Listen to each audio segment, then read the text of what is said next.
Zoe Clark, let's go ahead and talk about the news. When you heard that Debbie Stabenow was not going to be running again for Senate, what was the first thing that crossed your mind as a longtime political reporter here in Michigan? I mean, okay, so I kind of like put it on Twitter like this. It's like you're sort of watching a volcano that hasn't erupted yet, right? And then it does. Because all these folks were sort of like, why are you so shocked? Why are you acting surprised that this has happened? There had been conversations about would she or would she not run again. That doesn't mean that it's not interesting. So the fact that, she made the announcement and this early in at least this new legislative term, I think is interesting. So look, I mean, I as we have seen, as you have seen, as we've all watched DC and the shenanigans, particularly over the past few days, it's not shocking anymore to see folks who have been doing this for a long time go, you know what? I'm ready to peace out a little bit and have a little bit of a nice retirement.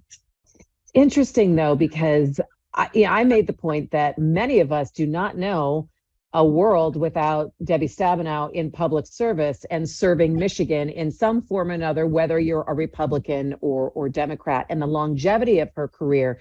Talk to me about how she has really kind of changed the face of politics in Michigan. Well, and not just like all of the longevity, but also back in the 70s as a woman, right? And running. She has such an imprint on this state and will continue to. And I think, as you're reading everybody's messages and how much she did, I think, not again, just for seeing women to be able to run in these roles, but coming up against almost every single time she took on a new role was against an incumbent, right? And winning.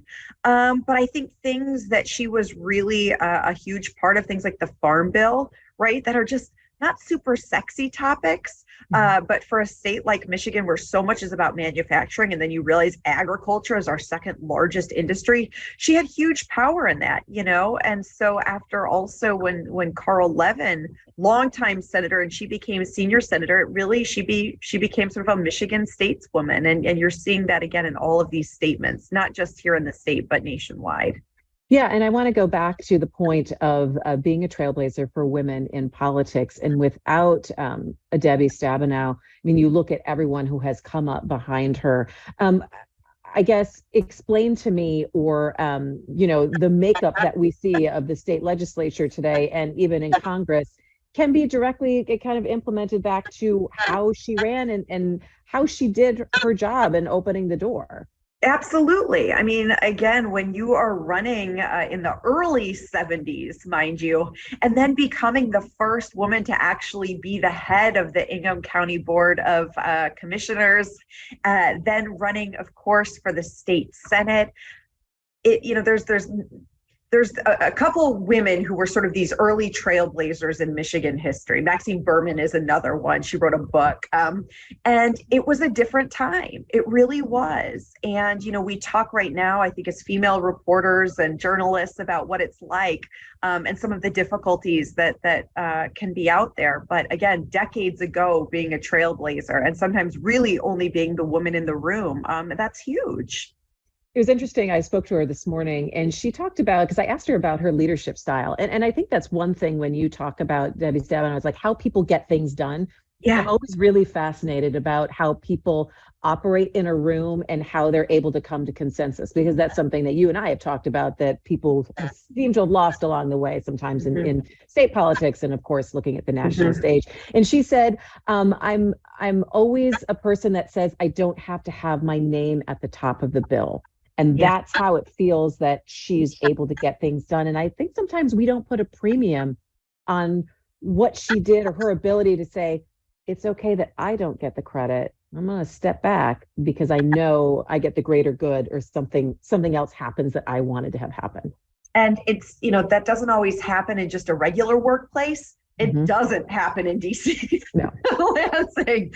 And so to that point, I mean, she wasn't a show horse by any means, so folks again are going sort of like, what's the big deal here? It is decades and decades of work for the state of Michigan at all of these different levels. And to your point, not necessarily needing your name on the top of it to know, but again, something like the Farm Bill, I mean, billions and billions of dollars, and the influence in that is huge. Yeah, and also Great Lakes issues. And again, you talk about things that aren't so, so sexy, but vital to the state of Michigan. And that's one thing that she would continue to, and politicians have their own lines and their own hooks, but the drumbeat of what's super important to our state and trying to take that to the national level and working really hard at that. And I think why you saw, some ticket splitters with her and some endorsements when she ran for the Senate, particularly the second and third times. Folks, it might have, you thought, leaned a little more conservative who were backing her because of some of that, those stances and that ability to find compromise and work, on behalf of the state. So when we take a bigger picture look at this now and the scrambling that is going to be going on as to this open seat, what are you hearing and what are you talking to people about today? Oh, I mean, what are we hearing? Everybody's names. I mean, Christy, have you decided you're not running yet? Because we should. You know what? I haven't quite said. Stay tuned. No, I'm just kidding. Oh, right. I mean, like everybody is like, are they? Are they? Aren't they? And kind of reading between the lines of everybody's statement. Whitmer put out this statement, and I wrote it down because I want to remember. She said, "I'm looking forward to be, governor of the state of Michigan for the next 4 years." So, of course, in her statement, not saying that she's not running, but saying, "I'll be governor for 4 years." Exactly. Pete Buttigieg, that's sort of another kind of little, like spicy topic, right? Of Pete Buttigieg moving back to moving to Michigan, and whether he would be running, has put out a statement saying he's really enjoying his work as transportation secretary. But no, I mean, some of the names are Congresswoman Alyssa Slotkin, State Senator Mallory McMurrow, who of course really kind of became a nationwide blew up on the national stage, and has shown her ability to fundraise. That's a huge key. Which is huge. Whether or not you like it, it's just part of it. Can this candidate fundraise and raise the money to run in what's going to be a really expensive race, because it's an open seat? You're not running against an incumbent, right? And so we're going to see these open primaries on both sides. One name that I thought was interesting earlier was Jocelyn Benson, right? Currently Secretary of State, who just was sworn in on Sunday for her next 4-year term. But I think you're gonna keep seeing and hearing names and trial balloons, and I don't think it's gonna be wide open. Yeah, Zoe, what should we care about as Michiganders in terms of lost clout in DC when Debbie Stabenow does leave? It's such a good question, Christy, and one I've been thinking about even without Debbie Stabenow leaving about, when you consider that in Congress, in our congressional delegation, Congressman Wahlberg is now basically the dean of the congressional delegation, and someone who was voted into Congress in the aughts. And so, when you think about names like, John Dingell and Conyers and Levin and Kildee, and the loss of some of that. And again, what you'll note, though, is I named all men. Right. And so it's going to be yet another loss for Michigan as we lose folks who have been and known DC for decades and decades. But I think even in Debbie Stabenow's statement, she talked about, though there is this push for this next generational leadership. And this is what we're grappling with right now. And we saw it with, even Nancy Pelosi stepping down as well. So it's a dynamic time. It is, and you lose the institutional knowledge, but her knowledge of saying, my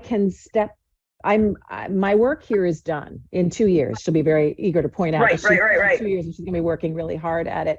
Whereas we've seen longevity in the U.S. Senate, people in their 80s and are not letting go, and so that sensibility or coming to that conclusion of, my leadership time, it's time for me to step back is an interesting conversation to have too. It's one that I think we are going to be watching more and more, particularly as well as issues like climate change and things that we are seeing this younger generation feel so passionately about. And you saw that in this last election. I mean, think about those hours long lines we saw at the University of Michigan and MSU of college students waiting to vote. It's because, there were issues that they were passionate about. Yeah. And so generationally, this is going to be really interesting to watch. And, my guess is you're going to see a lot of younger candidates put their hats in than you would have 6, 12, 15, 20 years ago. Yeah. And get ready for 2024, huh? Just when you thought things couldn't get more interesting, Zoe. We're not even a week into 2023, and let's get this rolling, That's right. All right. Zoe Clark from Michigan Radio. Thanks so much for the time. It's good to see you. Thanks, Christy. Always good to see you. Happy New Year.